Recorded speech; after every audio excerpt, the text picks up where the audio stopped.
stay with us for a few months, or for a year, or forever. Most of them arrive in the summer. We live in the country, just the right distance out of town for the city dwellers to abandon their cats near us. We never seem to have more than 8 cats, rarely have less than 3.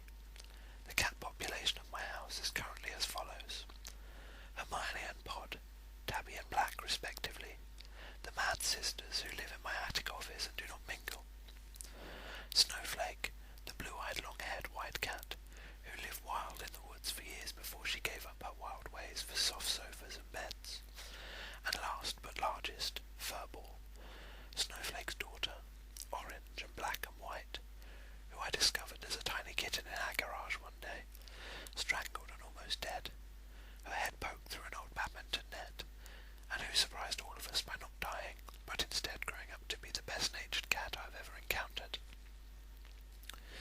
And then there's the black cat, who has no other name than the black cat, and who turned up almost a month ago. We did not realise he was going to be living here at first. He looked too well fed to be a stray, too old and jaunty to have been abandoned. He looked like a small panther, and he moved like a patch of night.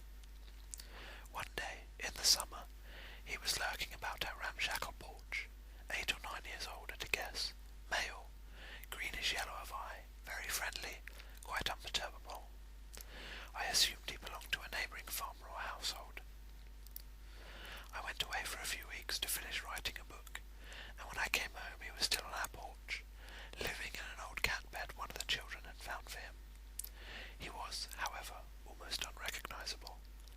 Patches of fur had gone, and there were deep scratches on his grey skin. The tip of one ear was chewed away. There was a gash beneath one eye, a slice gone from one lip. He looked tired and thin. We took the black cat to the vet, where we got him some antibiotics, which we fed him each night, along with soft cat food. We wondered who he was fighting.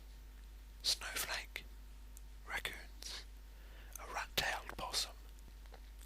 Each night the scratches would be worse. One night his side would be chewed up, the next it would be his underbelly, raked with claw marks and bloody to the touch. When it got to that point, I took him down to the basement to recover beside the furnace and the piles of boxes.